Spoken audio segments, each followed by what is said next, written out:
a number of different recordings, and you will have to answer questions on what you hear. There will be time for you to read the instructions and questions, and you will have a chance to check your work. All the recordings will be played once only. The test is in 4 sections. At the end of the test, you will be given 10 minutes to transfer your answers to an answer sheet. Now turn to Section 1. Section 1. You will hear a conversation between an agent from the Student Job Centre and a student who wants to find a part-time job. First, you have some time to look at questions 1 to 3.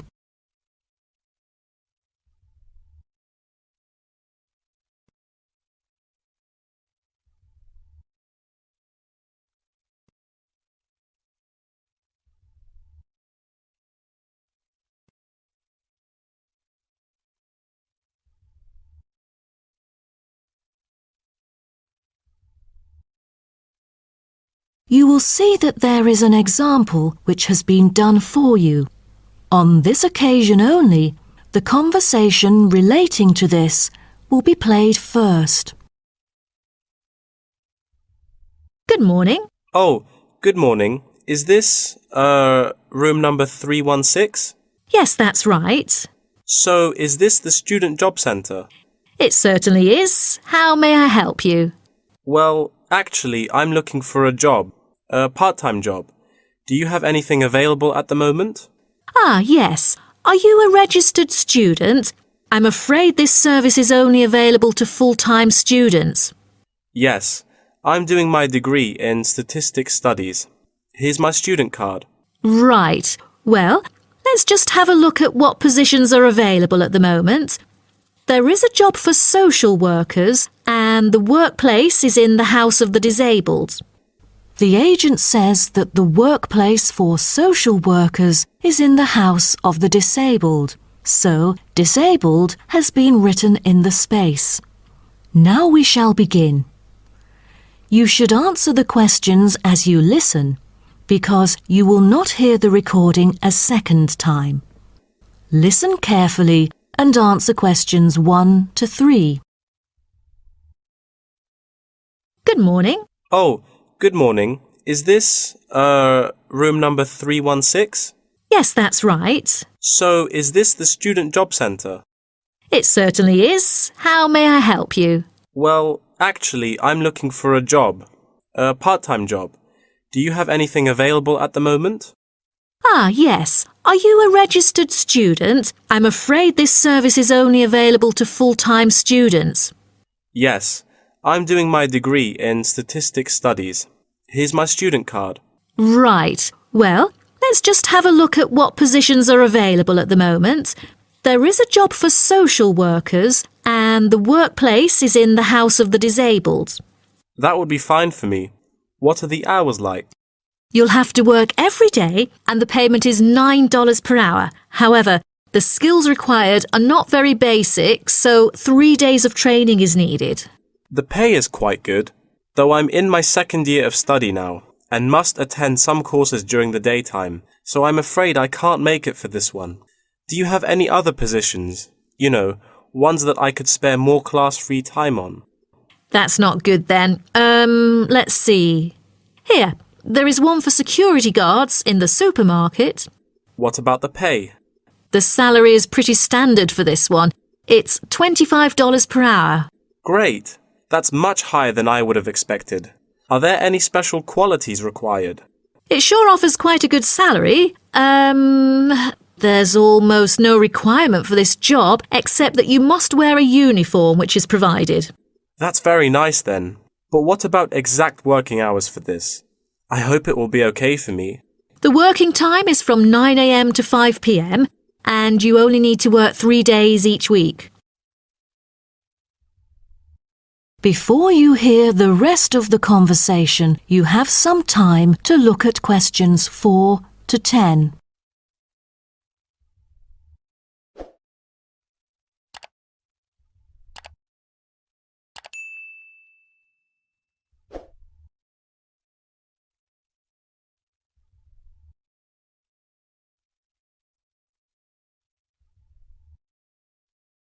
Now listen and answer questions 4 to 10. That sounds like fun, but unfortunately, I've got other arrangements during the weekdays, so that's not possible either, I'm afraid. Well, I think we do have something else for you. Yes, here it is. There is a vacancy for a van driving position in a furniture company that might suit you. What is the working time for this one? On the weekends? No, it's night work. That's good to hear, 'cause I'm available for most of the late hours.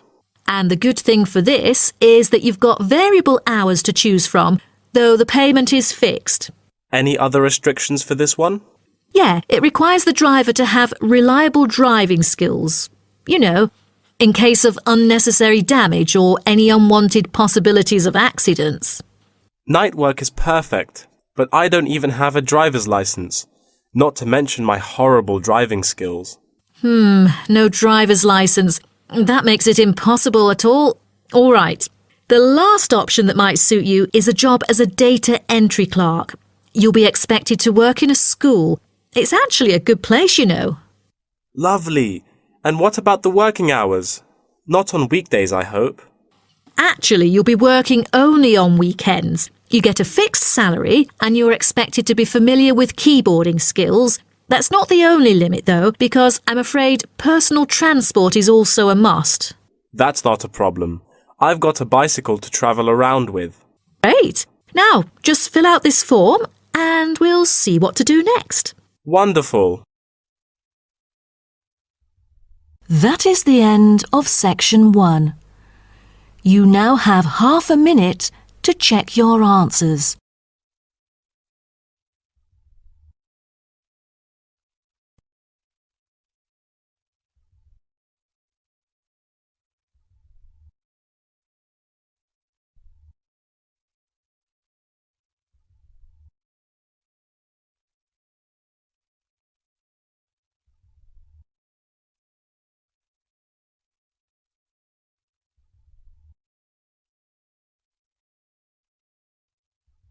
Now turn to section 2.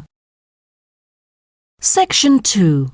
You'll hear a talk between an interviewer and an interviewee called Chris Evans from the Royal Caledonian Curling Club about ice curling. First, you have some time to look at questions 11 to 16.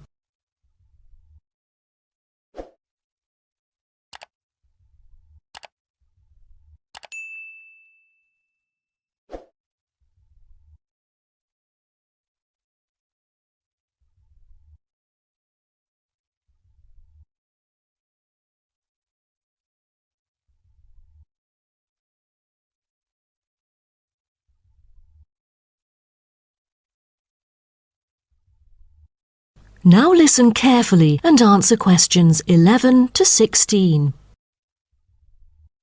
Today, we're pleased to have on the show Chris Evans from the Royal Caledonian Curling Club. Now, let's welcome Chris to tell us something about ice curling. Chris, please. Thank you. It's my honour to briefly talk about ice curling here to all of you. So let's start with what curling is. Curling is a sport in which players slide stones on an ice rink towards a target area which is segmented into 4 concentric circles. 2 curling teams consist of 4 players, the lead, the second, the third, and finally the skip. The captain of the curling team and its players will throw their stones in the order stated above. Each team has 8 stones. The purpose is to accumulate the highest score in the game. Points are scored depending on which stone is resting closest to the centre of the target area at the end of the game. The ice surface on which the game is played, or the rink in curling, is called the sheet. It is covered with tiny droplets of water that become ice and cause the stones to curl or deviate from a straight path. The curling players should slide the heavy polished stones or rocks across the ice curling sheets towards the house, a circular target marked on the ice, as I mentioned before. There are several pieces of equipment essential for a curling game, so a concise instruction will be given to you.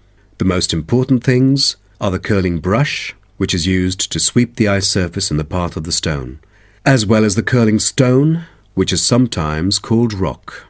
The former is usually made of horsehair and the latter is made of granite, mainly coming from Scotland.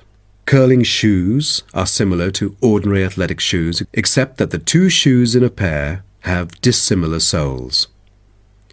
The sole of the slider shoe, which is designed for the sliding foot, is typically made of Teflon, while the gripper shoe for the hack foot has a special layer of rubber applied to the sole. During the curling game, you may also find a stopwatch attached either to the player's clothing or the broom, which is used to time the stones over a fixed distance to calculate their speed.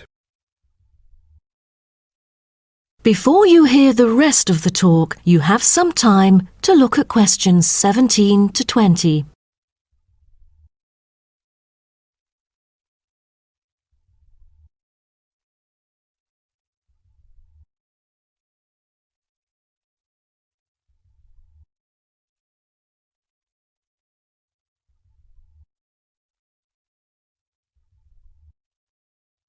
Now listen and answer questions 17 to 20. Now, a word about the development of curling clubs. Curling is thought to have been invented in medieval Scotland, and outdoor curling was very popular in Scotland between the 16th and 19th centuries, as the climates provided good ice conditions every winter. Kilsyth Curling Club is renowned as the first club in the world, having been formally constituted in 1716 and widely influencing ice curling development. In Kilsyth today, both men's and ladies' sections are thriving, participating in all major competitions and having won championships in the British Open in the past. The mother club of curling, Grand Caledonian Curling Club, was instituted in 1838 for the purpose not as such to attract people's interest, but to regulate the ancient Scottish game of curling by general laws. With these official rules, the young curlers could be trained in a more professional way. By 1842, the new national club had sought to obtain royal patronage, and it has ever since been known as the Royal Caledonian Curling Club. However, many sports, such as athletics and tennis, were frowned upon as being too recreational and not practical enough. So the Crown banned them by law during the 1300s, in the hope that men would instead practice the archery skills that were seen as vital to the country's defence. And the ban was lifted in the 17th century. So, do you know the reason for curling being kept during the 16th century? Is it because it was so popular, or because people from all ages like children could play it? The spirit of curling dictates that one never cheers mistakes, misses, or gaffes by one's opponent. And most importantly, all the team members should strictly follow the instructions of their captain, which is essential for men in battle. Curling was brought to Canada from Scotland, and some curling was played informally before 1800. Curlers often used iron curling stones made from melted materials such as cannonballs rather than granite until the early 1900s, because there were transport problems importing granite stones from Scotland. That is the end of section 2. You now have half a minute to check your answers.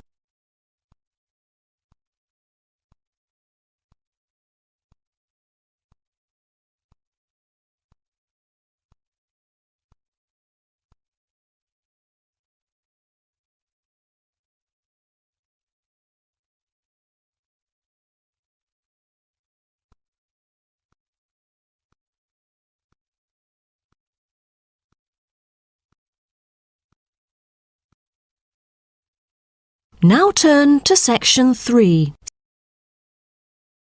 Section 3. You will hear a student called Greg talking to his student about the study of the wind farm in Australia. First, you have some time to look at questions 21 to 25.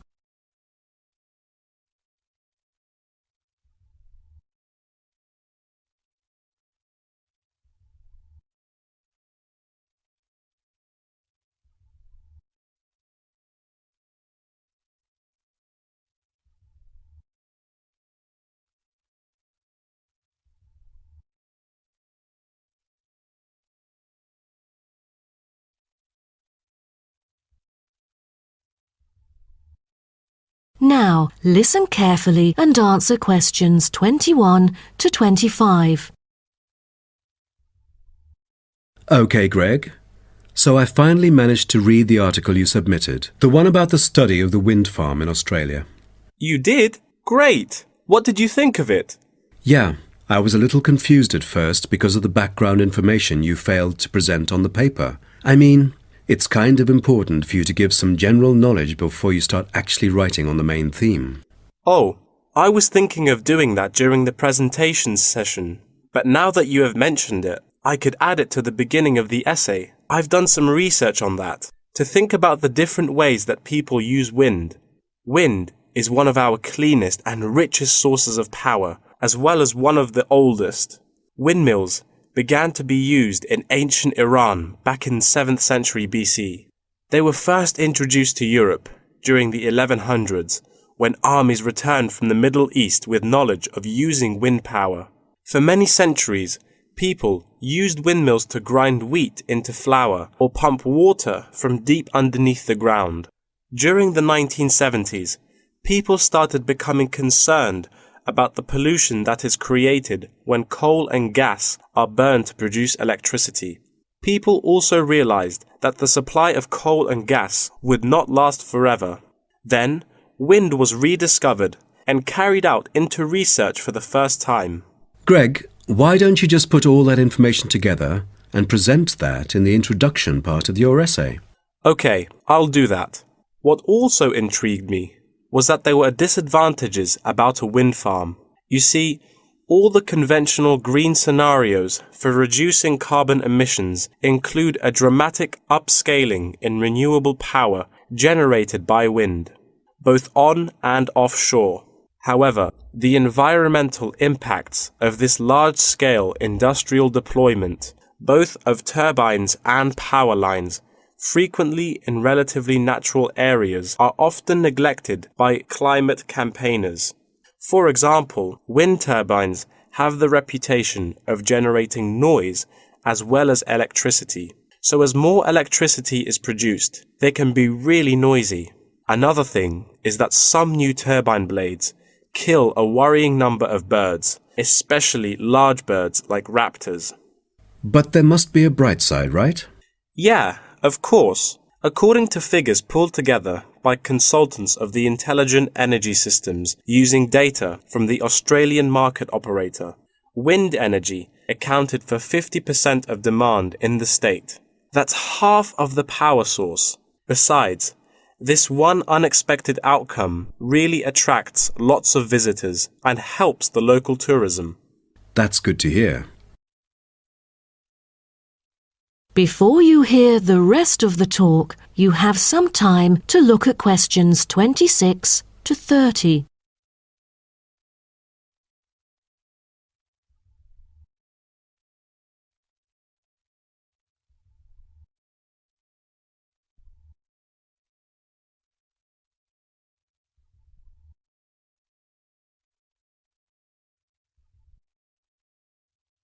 Now, listen and answer questions 26 to 30. Oh, how about the structure? Offshore wind farms consist of a number of connected elements. These include the turbines, foundations, array cables, offshore substation, export cable, and onshore substation and infrastructure. Just a single one of these giant wind turbine blades, produced by manufacturer Siemens, is almost as big as the Airbus A380, the world's largest plane. That's made in Europe. Impressive. Actually, at first, there were protests among residents who claimed themselves to be victims of land loss and noise. Then, policies came out really quick, and then they could get allowance from the government. From then on, things went smoothly. What would happen in extreme weather conditions? I mean, it could be dangerous if hurricanes occur. A motorized operating mechanism enables the device to be switched back on remotely. All versions feature the modular design and share the same complete range of standard accessories, thanks to its very extensive operating temperature range of -25 to 70 Celsius, and its strong temperature range of -40 to 70 Celsius. It is ideally suited for use in wind turbines under extreme climatic conditions, though they do have an option to lower the speed of it. Wonderful. Then, what were the fans, or turbine blades, made of? Is it a special kind of metal? No, they were too heavy. Wind turbine blades must be strong, light, and capable of operating for decades without much, if any, maintenance. Fiberglass is one of the main components of many large-scale wind turbine blades. The material is used because it is lightweight, easily shaped, and not too expensive.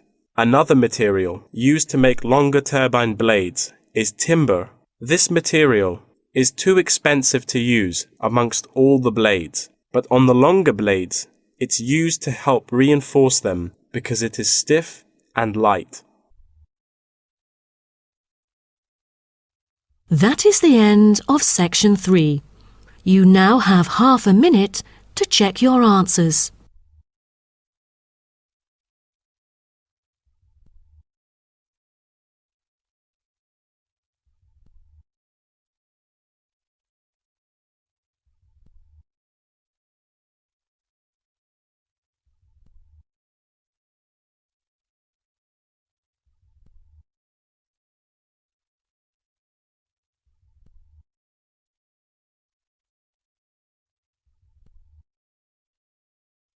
Now turn to section 4. Section 4. You will hear part of a lecture about tea tree oil. First, you have some time to look at questions 31 to 40.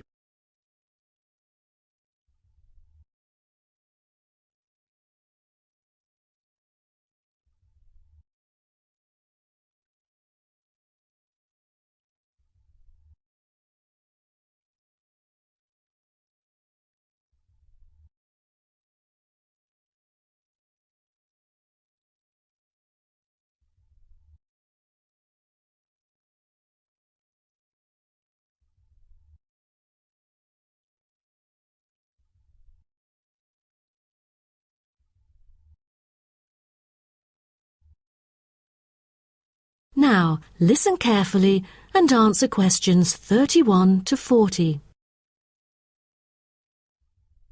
So, what I'm going to talk about to you today is something called tea tree oil, which was first extracted from Melaleuca alternifolia in Australia.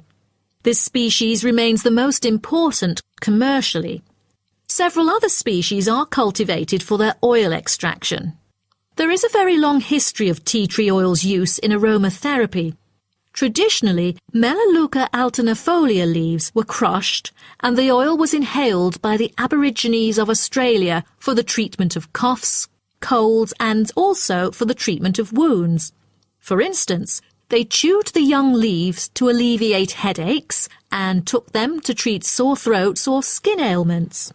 The Aborigines world was discovered by Willem Janszoon, a Dutch explorer who was the first European to sail to Australia.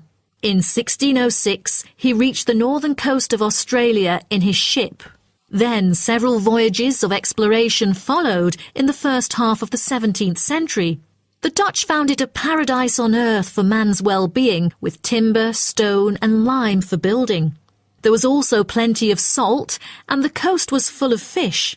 Besides, they found the characteristics of the diet there because they happened to meet 10 naked black Aborigines having a meal in the open air.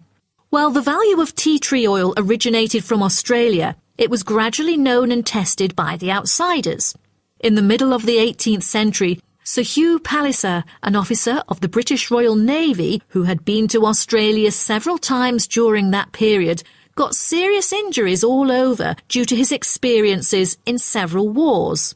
For more than the last 15 or 16 years of his life, he seldom laid down on a bed because of the constant pain in his leg. Then he tried tea tree oil, as it was said that tea tree oil could operate as a very powerful immunostimulant for pre- and post-surgical care. The use of the name tea tree, also called paper bark trees, probably originated from Captain James Cook's description he made soon after he had arrived at the coast of New South Wales in 1770. At the time, he witnessed some Aborigines of Australia using one of the shrub's leaves to make an infused drink in place of tea. In the 1920s, some human clinical research and the documentation of many benefits associated with tea tree oil were credited, which were made by Dr. Arthur Penfold, an Australian government chemist. He investigated the business potential of a number of native extracted oils, then reported that tea tree oil was promising as it exhibited powerful antiseptic properties. But after World War II, the entry of antibiotics declined the use of natural products in medicine, which had a negative effect on the production of tea tree oil.